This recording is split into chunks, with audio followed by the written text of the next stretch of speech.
regardless of money or credit, you were part of some of the most important funk jazz ever created. I agree. You I know, and so what was it like when you created Chameleon? Okay, well let's talk about the experience, and let me tell you what happened.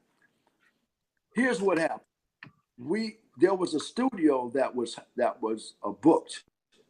It was called Funky Jacks.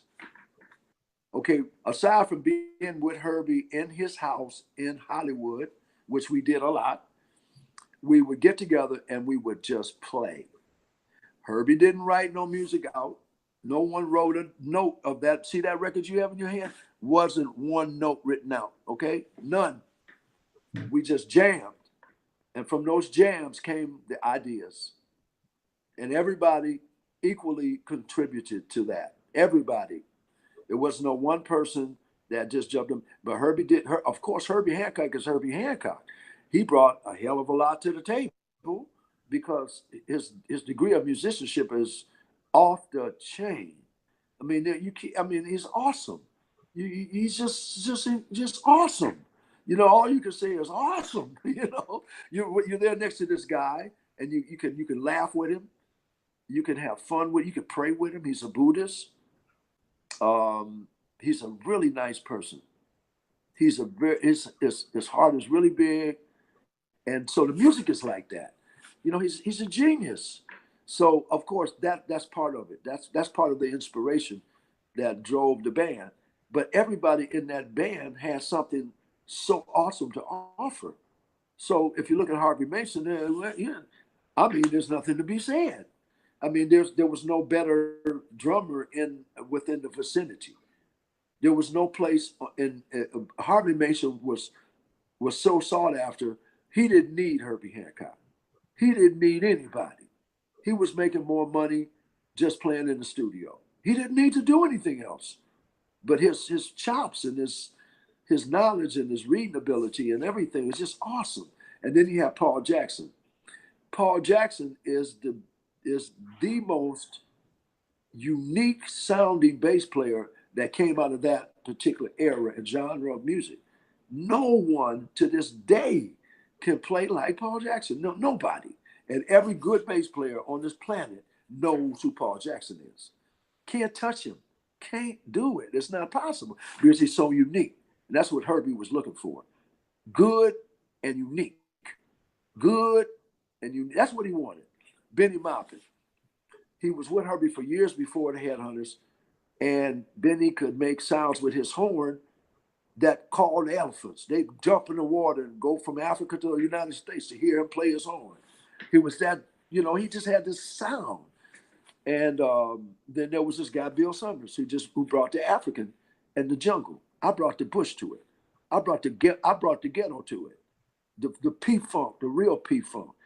Africa is the origin of the funk. It is hands down. It's not a racial thing. It's a factual thing. They brought the rhythm, call and response, antiphony. That's African. That's African. The pentatonic scale, they wear it out. Okay, so there it is. So making the music was like that. We went to Funky Jacks and we just jammed.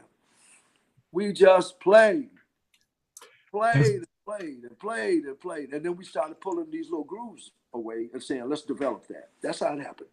Is that how like the other ones came to? Like that, well, Thrust was a little different, more, it started going, I felt that we started going, I think the first record, we were going in the right direction. When Thrust came, it was just as good, but people started thinking about what we were playing more. If that was more, like, okay, how do we refine whatever we did with Headhunters? Can we improve upon it? Can we, I never thought about it like that. I just say, let's just play and do the music, and it is what it is. But I think it was a little more organized than the first record in terms of. I'm sorry. No. This is the one, I was in junior high or something. This is the one that hooked me, and then I went back and got the other stuff. But to this day, I still just love this record so much. Which one is that one? This is Man Child. Man Child. That was a good record. But by that time, by that time the band was being dismantled. Now, if you look on, I think on Man Child, Sheila E. is on it. Well, Blackbird came in. Blackbird was in before then. Oh, was he? Well, let me see. The Headhunters did a record. We did our first solo record. This one. Yes. Now, what year was that? This is same year as Manchild, 75. Okay, well, there it is. Yeah, that's when Blackbird came in. You know, you're right. Then we did that. And on that particular Headhunters record, Herbie's not on it. That was the band, just the band. And there's a song on there's a song on that record called "God Make Me Funky." There you go. Yeah, I see me. I'm very familiar with that jacket. There was a song on there called "God Make Me Funky." That's a great track. And that song had the Pointer Sisters singing background, and it is probably one of the 10 most sampled songs in music. It's big. You know, we're clearing a sample right now. It's you know, and what they do is, why did they want to sample that? Well, back in the day when samplers first started, when people started first sampling, the samplers only would do a couple of seconds. You know, you didn't have that much room. I mean, you'd be lucky if you had 100K. You know what I'm saying? I mean, a megabyte was big back then. Okay, believe me. You know, so just one meg. The first Apple computer was 512K. Okay, so I had it, so I know. And so sampling was, you only needed to get a little snippet, a bar. Can you find a clean bar with drums in this tune? So all these guys out there trying to start the hip hop revolution and all that, they were looking to just grab a bite, they called it, just a small portion. If they could find a fill without the bass in it, or on the other instruments, and the drummer plays something, they're gonna grab it, because that means they can build on top of that without any tonal reference, you know. So that's what they did on God Made Me Funky. The intro is just me and Michael Clark for, I don't know, 16 bars or more. Then the bass comes in. So they have this chunk that they can just, as soon as the tune starts, they can start sampling. And so that's why it became such a popular sampler thing. So anyway, I went off on a tangent. Where we're at? We were talking about the mid 70s period. So yeah, the Hang Up Your Hang Up, Stevie Wonder was on that. And Blackbird came in. So, you know, Blackbird, of course, went on to be a big P-Funk guy. What was he like as a kid coming in and playing with the Headhunters? He was Flamio Octavio. You know what that means? I've heard that name. That was his name. Obsidian Blackbird Obsidian, alias Flamio Octavio. So, but well, look, Benny Maupin actually brought Bird into the situation. And when I first met Blackbird, I didn't know if he could play or not. He would play, and I would say, "Damn, that's pretty far out." You know, I mean, he was so out there. You know, he was out there like Jimi Hendrix. I would say he's on the same level. His concept and his approach was so different. And he would play it. I would just scratch my head. I said, "What the hell did he just play?" Well, me and Blackbird are pretty tight. He's a good guy, and he became one of we were like a family. So we're still talking and doing things together since he's been with George Clinton. I know George, and we've worked together, and I've watched Blackbird when it was George in his heyday, with the Brides of Frankenstein and the Parliament Funkadelic and what was the ship, the spaceship, the mothership, all of that. I was there. I was there. I saw it. I was a part of it, in a lot of ways. And that I was mesmerized by this funk master. I think George Clinton, and I think for sure, I think he played in James Brown's band also. I think he was in James's band. I know a bunch of those guys touched it had something to do with James Brown. But I think I- even Bootsy played with James Bootsy Collins. I think. Anyway, um, Blackbird is everybody's. Blackbird was pretty interesting. I remember going to Japan with Blackbird, and you asked me what he was like as a young kid. What was Black? Yeah, what was Bird like as a young kid? He was. We would go. He and I would hang out a lot, and when we were in Japan, he didn't speak Japanese, and I could speak a little. And we go to a restaurant to give you an idea what kind of personality Blackbird had. And he didn't eat meat. So there was, I think it was Nico Nishimas. I think that's what it was. That's was the words you say if you want just no meat, something like Nico Nishimas. I don't know. We had figured it out. So we go to the now in Japan. You go to the restaurant, and everything that's on the menu, there's a picture, and usually they have it in the window. I mean, when they make a parfait, it looks just like the parfait in the window. If it's a pilaf, it looks exactly like the pilaf in the window, and it's rubber though. But they make it look just like the dish they were prepared for. You see some tempura, they got rubber tempura in the window, but it looks just like the dish. So now you can take the waiter outside, a waitress, and point to something. So what Bird would do, we'd go out to the place, and of course they would put little pieces of ham in it, a little cube of ham in the peas and stuff. He didn't want none of it. He didn't want no meat. So we take the guy out front, and Bird would say, "Nico nishimasu," and he pointed out some dish with little chunks of meat in it, and the guy the Japanese guy would say, "Okay, hi, hi, hi, hi," So we get in, they bring the dish. They bring me my food. I have my spaghetti bolognese, and they bring him a salad.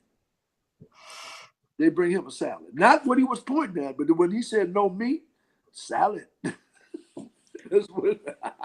And Bird would get mad, boy. Bird would blow up. He would get so upset. I want to go home. He was a young guy. I was 17, 18 years old at the time. You But know, so, I got to tell you, I went to Japan once, and it was in 2005, and I don't eat seafood, and oh so my God, you in and so trouble. I told them no seafood, and they just it didn't even register. They didn't understand it, so they would take it away and bring a different fish or seafood. I got nowhere, so I lived on mostly protein bars while I was there. Yeah, well, that's a lesson. That's why Americans, if I've traveled around the world many times, I've been on every continent more than once, and I do know this: Americans, there is such a thing as the ugly American. It's a reality because we've been so privileged and we've been so spoiled that everybody else needs to speak English, which is stupid. You know what I'm saying? And we kill the experience that we could have with other people because the most important thing, now I can say hello in probably 50 languages, because I know that the breaking the ice is me saying abaregani, or saying, ni hao, or saying arigato, or saying, ohayo gozaimasu, or saying buenos dias. You know what I'm saying? If you can't say como se va, ça va bien, if you can't speak these languages, guten tag, if you can't do it, you're missing the boat. You don't get anything. You get just what you deserve. You get treated like an American. Now, if Well, now you're there's real, no excuse. It's so easy. You can just get it right off your smartphone and then say it to them. yeah, you could do that. But it's gotten easier. It's gotten easier, but that's just part of traveling. As musicians, the difference with us traveling is we're colorless. Like musicians kind of in general get along. There is still racism there, but normally if it's a one-on-one situation and you're dealing with a band member like me and Michael Clark is a white guy. He's white as the snow. I'm a black guy. So back in the day, I had a big ass natural, and I had my fists up in the air a lot. Free Huey, Black Power. Yes, of course, I'm supposed to do that. And Michael Clark, he would. you know, sometimes he didn't understand where I was coming from, I don't think. So he thought that I resented him for being white and in the band at times, which was as far from the truth as he could imagine. Now he and we're the leaders of the band. We talk on the phone all the time. We're extremely close. You know what I'm saying? So, you know, there's all these things to process. There's a lot of different things out there. What makes a good musician? It's not that you can play your ass off, that's for sure. But if you can play really, really good, you're really, really, really, really good, and you can't get along with people, you're not a good musician. You're not. If you're a musician and you can play really, really good, but every time you turn around, you're abusing somebody, you're not a good musician. Well, You know?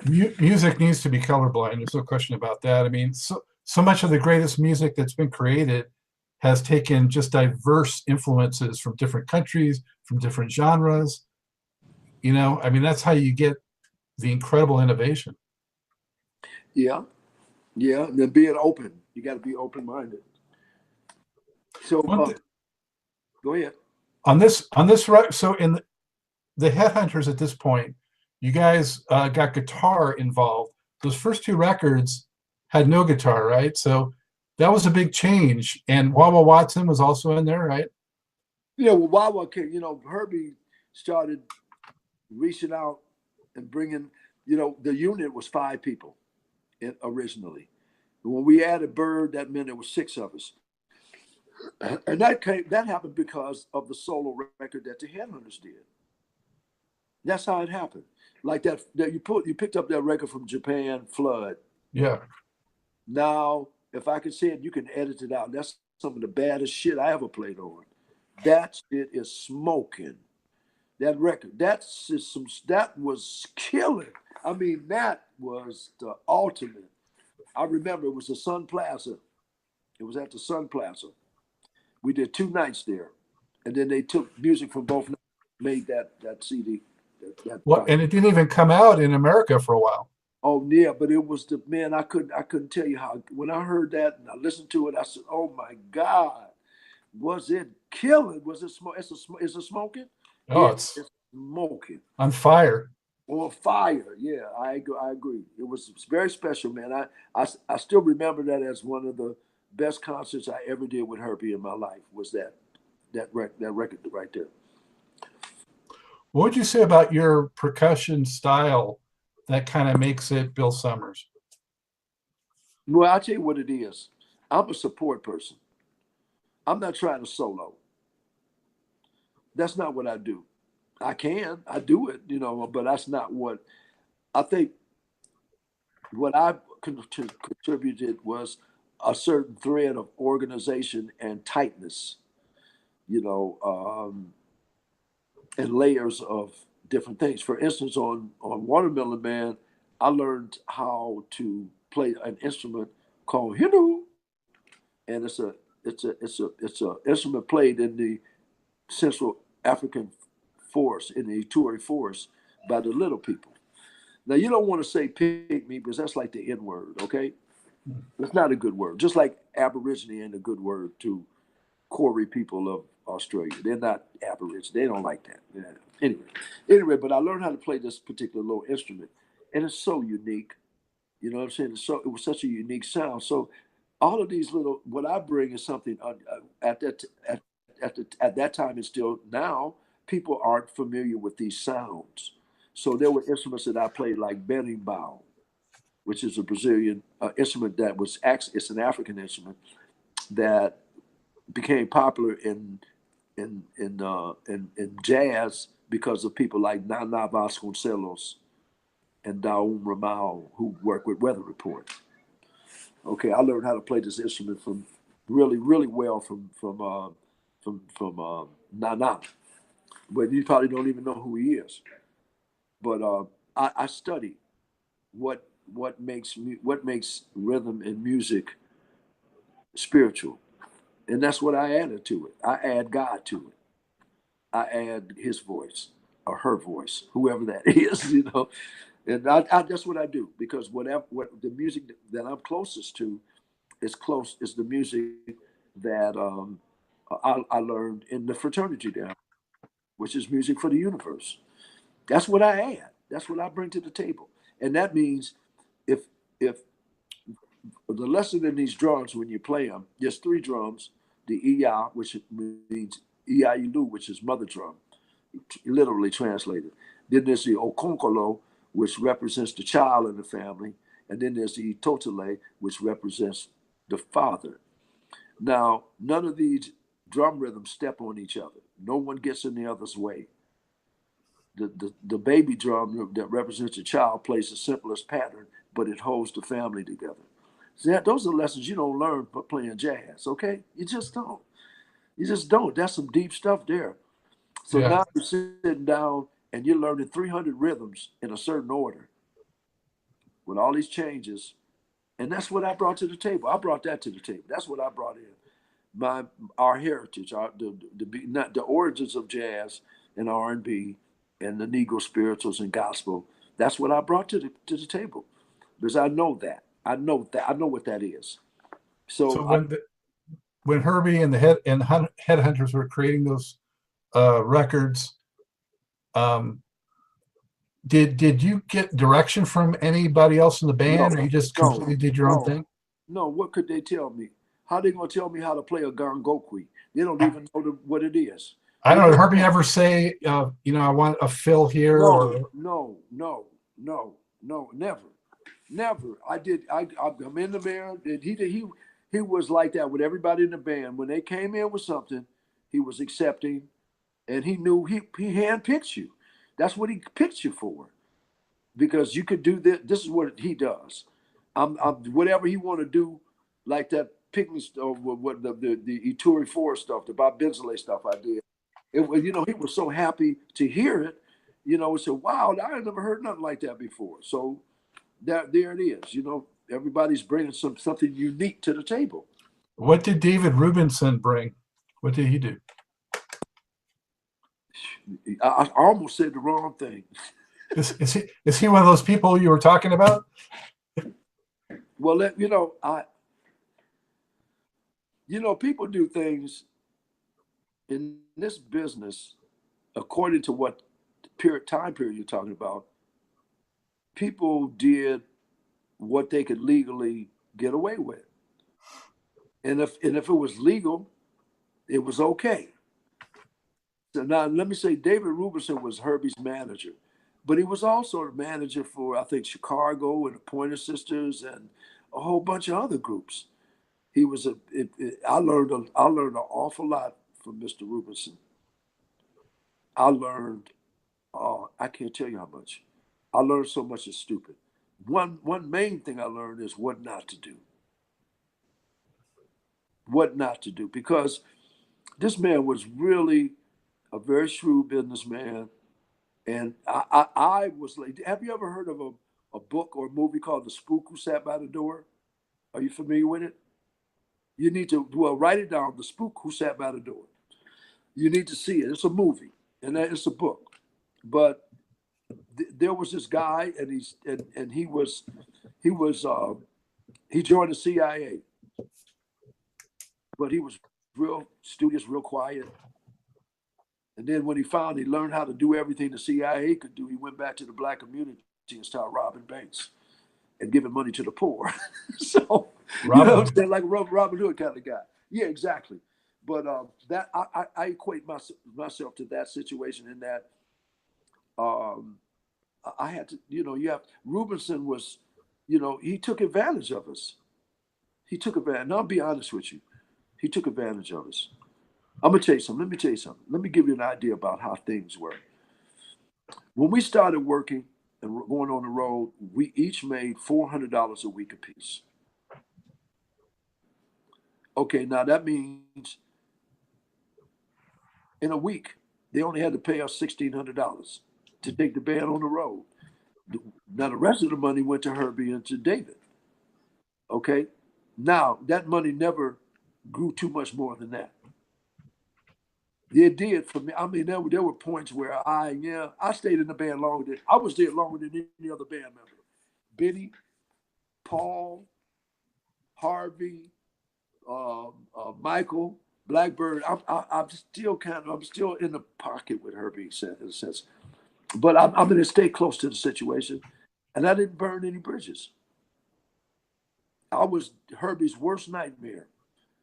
I was probably on the road. I created hell for him in many instances. I remember one time we were in Japan, in Osaka, and I make instruments. I saw some big bamboo poles in some shop somewhere, which was a few blocks from the hotel. But the guy was closing up, and we were leaving town the next day. So this was my opportunity to get this bamboo to make an instrument I wanted to use on the show. So I was maybe 3 or 4 minutes late to leave the hotel when I walk in with this big ass bamboo poles and stuff, and and the road manager, and he's fuming. Herbie's mad, and I said, well, just let me go put these behind the counter, and I'll be right out. I went in. I literally for a minute, 60 seconds. I came back out. They had left me. I had to get a taxi to take me to the gig, and I was upset when I got there. I said, why would you do that to me? You know what I'm saying? So I was a rebel rouser, to be honest with you. I mean, I created hell for him. Were you the youngest one? Yeah, yeah. Until Bird came along. Yeah, but I was nothing nice. Okay, because I was very conscious of civil rights, and during that period it was pretty hot. That was a pretty hot 1971, 72, 73. It's pretty hot years in the civil rights movement. Yeah, yeah. So So Rubinson brought nothing musically. what? Rubinson brought nothing musically. Yeah, he did. Yeah, he did. He was able to tell Herbie, like, I think that under his direction, Herbie made a change from the group with Buddy, with with the other guys, like Julian Priester and Eddie Henderson and those guys. They disappeared from the scene. He shut that down and started the Headhunters. I think David made that happen. Huh. I think David probably told Herbie he needed to change direction. Herbie was like that band that he had. It wasn't really successful. You know what I'm saying? It wasn't paying the bills. Yeah. Well, I don't know if money was the motivation, but musically it worked out at least. I mean, it was innovative. Oh yeah, it still probably stands up to scrutiny even with the music of today. I don't think there is any I think jazz so. musicians or anybody playing music like that that can reach that level. I haven't heard it. I haven't heard it. I don't know. I ain't heard it. No, So no. you know, So, but uh, but one more thing, David. I think he hurt a lot. He hurt us also. hmm, You know what I'm saying? Because he did not give us. He didn't stand up for us, and he did not ensure that we got what we were duly just to get. He didn't do it. Sorry. That's just my assessment. But now, on the other note, do I like David? Yes. Is he a good guy? I like being around him. I learned too much not to appreciate him. I learned too much because I was around him. Man, I learned the business. I mean, he was sharp, sharp, sharp, razor sharp, and I wanted to be just as sharp as him. So I learned the business. And that's what the difference of me being a musician and making a living at it, and some of my other compatriots who are suffering. I know the business. I know the business. So I'm doing a lot of different things. I'm diversified. yeah. So did that spur you to go on and start doing your own records? I did my first solo record in 1977. So I had been with Herbie for 4 or 5 years. All right. And that was my training ground. But on the road to doing my own records, you have no idea who I was working with. I was working with Jerry Garcia, not Jerry Garcia. What was the Grateful Dead? It was Jerry Garcia, if you're Yeah, talking Jerry Grateful Dead. Garcia. I'm thinking about Jerry. I'm thinking about somebody else, Garcia. Andy Garcia is a friend of mine. He's an actor. So, So Jerry Garcia, I'm hanging out with Jerry Garcia, and I work with him on a solo record. There was another guy named McDonald. What was Country Joe McDonald? You know who he is? And the fish or something? Country Joe. Yeah, he was a, Country Joe. Then I work with Stanley Turrentine. I work with McCoy Tyner in the studio on records. So I was getting work. I was working. I was already by 1977. I had already been with Herbie and on a bunch of other stuff. So I was ready. I was ready. Now let me tell you something. This is the David Rubinson you should know. I went to David because I felt it was time for me to do my own solo record. And I went to David and I said, David, I want to do a solo record. Do you know what he said? He said, oh! He fell on the floor laughing. He rolled. He thought that was the funniest thing he had ever heard, which was painful for me because he laughed in my face. Hmm. And so I'm going to tell you what I did. I was on an airplane shortly after that happened. Hold on. I got on the airplane and there was a guy that had been hiring me to do work at Fantasy Records. His name was Orrin Keepnews. You know who he is? Mm-hmm. Okay, now you need to look him up. Orrin Keepnews, Orin Keepnews. Orrin Keepnews had the largest jazz catalog in history at that time. Milestone Records, Riverside, and Prestige. He owned those labels. And he had been hiring me to do work with people like Stanley Turrentine. And I told him what David did. I said, man, I told David I wanted to do a solo record. He laughed at me. And he said, well, man, don't worry about it. I got some work for you. Come see me. So I went, after that flight, a couple of days later, I went to see Orrin Keepnews at Fantasy Records in Berkeley. And you know what he did? He handed me a piece of paper, several pages long. You know what it was? A recording contract. Now that's to go to show you what karma does for you, as opposed to, the regular way that things go down. This was a real person. He wasn't black. You know what I'm saying? He was just a real person. And he was paying you more than $400 a week? Man, he handed me a check for $4,000. There you go. Okay, but I'm just saying, what goes around comes around. If you just stick to your guns and you stay true to your belief and your dreams, you'll be rewarded. It's real simple. It's, you can't always look for it where you think it should come from. God has different designs. He said, well, you're going to get it, but it ain't going to be where you think it's coming from. And that's just what it is. So Orrin Keepnews became like a father to me, well, like an uncle, let's say. And because of him, I worked with, I remember doing a record with him where it was a McCoy Tyner record. I forgot the name of it. But on this recording session, man, I'm the youngest guy there. But let me tell you who was on the recording session. Ron Carter, Jack DeJohnette on drums, Bobby Hutcherson on vibes, Eddie Henderson on trumpet, Freddie Hubbard on trumpet, Benny Maupin on sax, Hubert Laws on flute. I was the percussionist, and we did the record live in the studio. And that's the kind of thing that Orrin did for me. He treated me like I was his son, or like I was his nephew, or not even better than that, like I was real.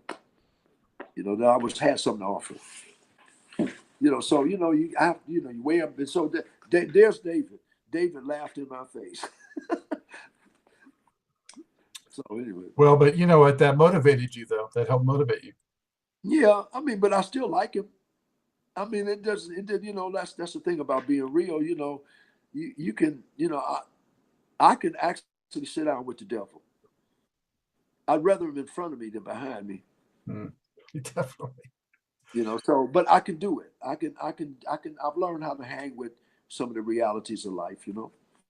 I wanted to mention some of those other people that you worked with in that period that you didn't mention, which was the Pointer Sisters, Bobby Womack, Lenny Williams, Patrice Rushen, Quincy Jones, Bar Kays, Confunction. So many, right? Hey man, let me tell you something. I'm gonna tell you to be very honest with you. I don't know too many musicians who have worked with as many people as I have. I don't know. I've worked with Ella Fitzgerald, Sarah Vaughan, and Miles Davis, and Michael Jackson, and I mean, come on, man. I mean, I look at it and I'm like, who is this guy? Yeah, I don't know him. That's a lot of people. That's a lot of heavyweight people. And I look at it and why am I there? Why was I chosen to be involved with all of these wonderful artists who have changed the face of the planet just with their music? And only thing I could say is that no matter how small you are in the scheme of things, you know, you're a giant. It's funny, I'm the N word of the music industry, but I'm not a little guy, you know. And I think being humble is important. I think it's crucial to maintain a certain level of humbleness, so you don't misguide to take your energies in the wrong direction because you're not really no better than anyone else. I'm not. And people say, "Well, you're a master." I hate that. No, I don't want to be a master. I don't Well, want it that. helps coming up how you did too. I mean, you came up the way you came up and the story that you shared with me, that's stuff that builds character. Yeah, I hope so. I hope it builds something. Yeah, yeah. I mean, it better build something. It's either gonna build a monster or a saint.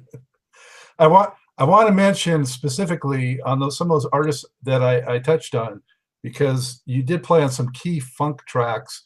We cover a lot of funk on this show.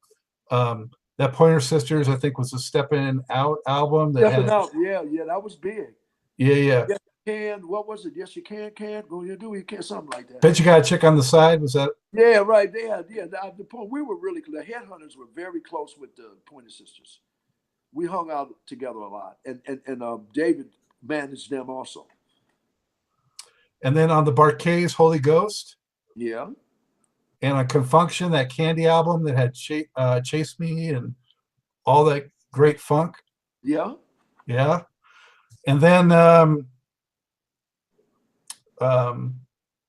your records that you started doing with Summer's Heat, you went to MCA and you got real funky over there. Talk about that a little bit.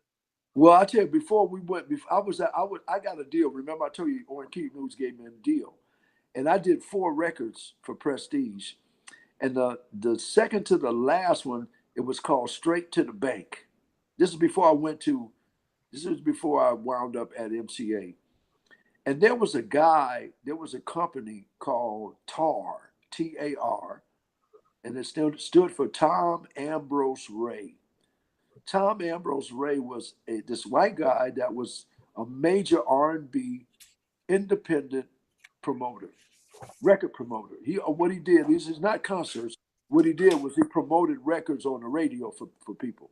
He would go out and take care of the campaign, and he get a budget, and they give him so much money to spend in different markets to buy radio time and blah blah blah blah blah blah blah. Well, he came to Prestige or Fantasy, which is one family. He came to Fantasy, and they listened to all the music that was on Fantasy, and they heard a song that I did called "Let's Go Straight to the Bank," and they said that could be a hit.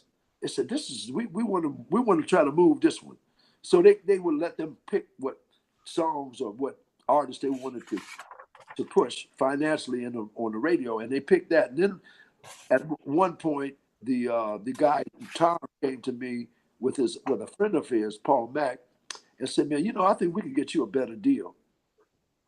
I think we can get you a real deal." And that's when I moved to MCA. They took me there. I went with. I mean, that was the vehicle by which I got there.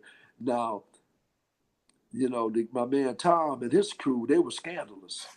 Okay, they were the real deal out there doing the payola, whatever they did. I don't know what they did. I shouldn't say that word. I can't prove that It though. was kind of the golden era for that. Yeah. Yeah, but that's what was going on. People were being paid with money, sex, and drugs. People were getting paid with cocaine and and all kinds of, crazy stuff was going on, really crazy. But I wasn't in that part of it. But that's how I got to MCA, and I did the first record I did at MCA was called "Call It What You Want." That was a great track. Yeah, and that track took me to another level. In fact, I was on tour with Herbie, and my stuff was higher on the charts than his. Okay, and that's when we had a big blow up. That's when I actually left the band because I made an arrangement with David Rubinson. I said, man, you know what? My record is on the charts, probably 20 steps above Herbie. I don't need Herbie. You know what I'm saying? I got a funk band. I'm on Soul Train, all right? I'm on Soul Train with my band. I'm doing better than him right now. And so I said, man, I don't want to rock the boat.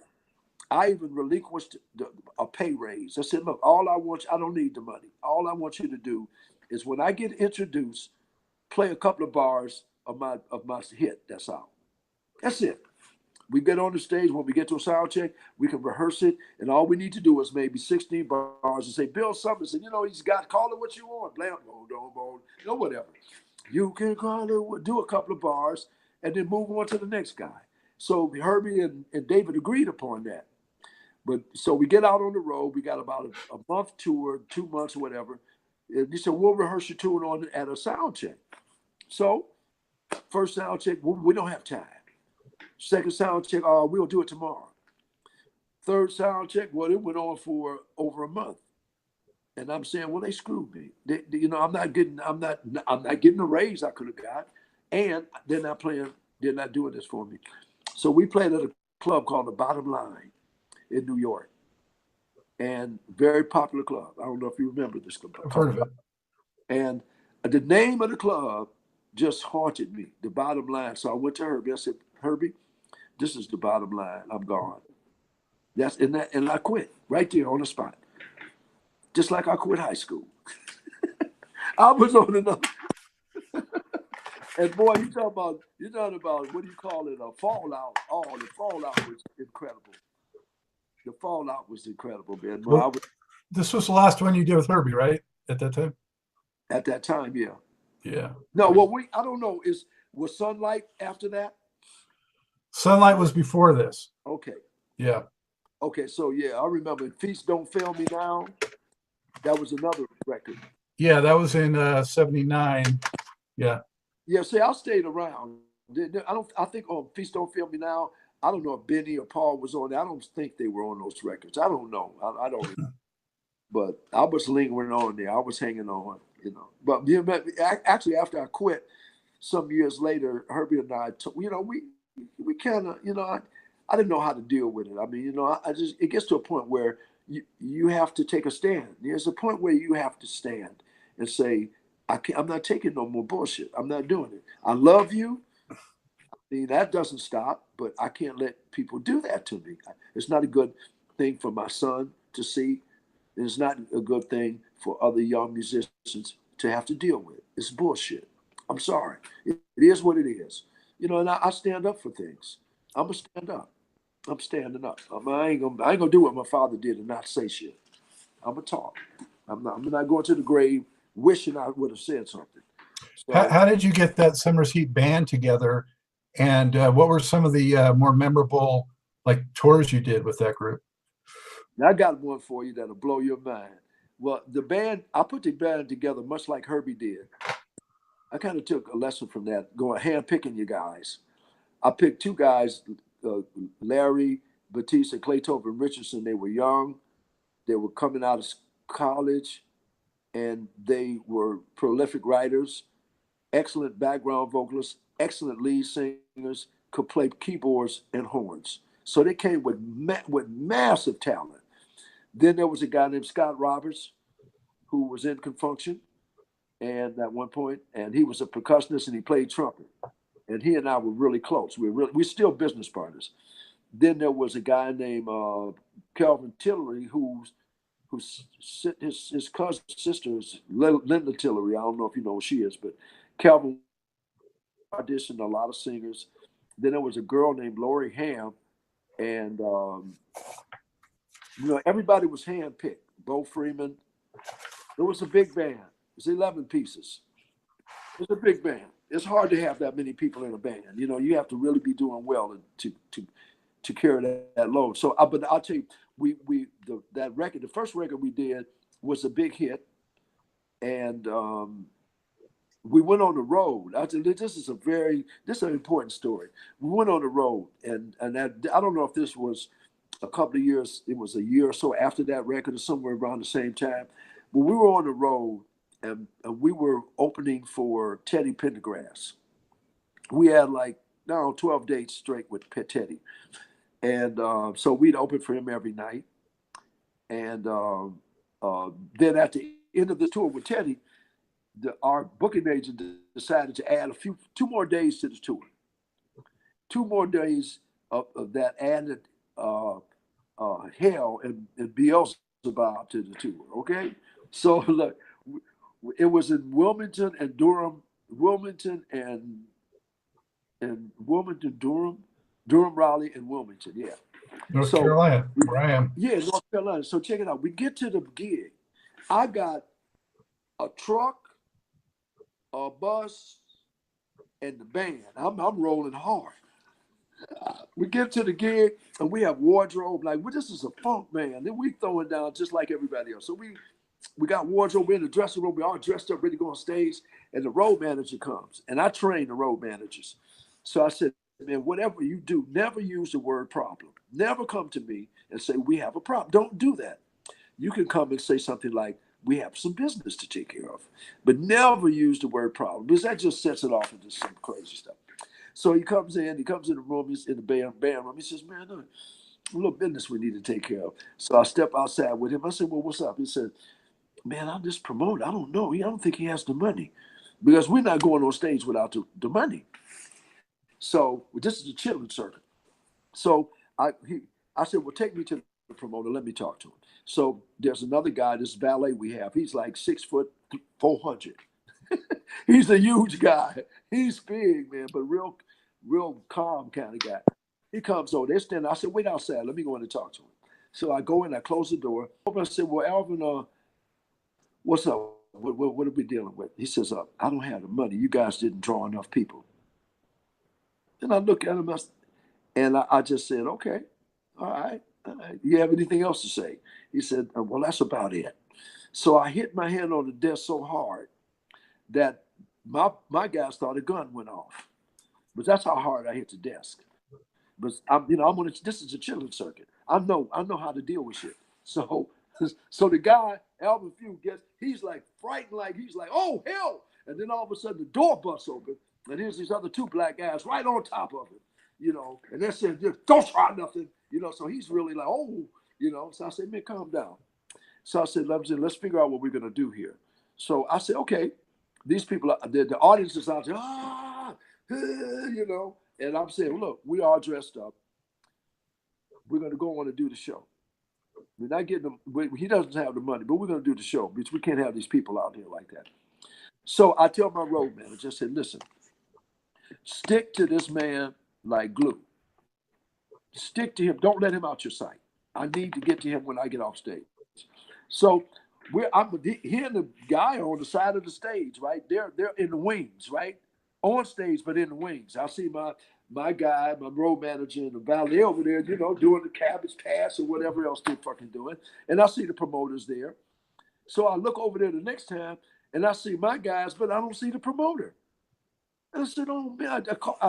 So when someone was taking a solo, I run off stage, and I go to the road manager. I said, man, where's the dude at? Where is the dude? He says, I don't. Oh, I said, man. I said, give me the handcuffs. Now my road manager has handcuffs, so when he goes in to close the box, he handcuffs the briefcase to his arm. It's supposed to have the money in it, but I have him slip the money to a roadie. He never has the money, but if somebody gonna rob somebody, they're gonna think it's him. So, but you're on this kind of circuit where you got to be careful. So I said, where are the handcuffs? He says, I got them. He gave me the handcuffs. I got off the stage. I found the promoter. I drug him to the back of the auditorium and handcuffed him to a pipe. until I got off the stage.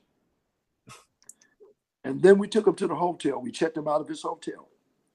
I brought him to my hotel, put him in my room, and put a rollaway bed in front of the door. And and one of the guys slept in front of his door. I got him up the next morning, put him on the bus, and went to all the ticket outlets. And as he got money, I took it from him. Now that's one hell of a story.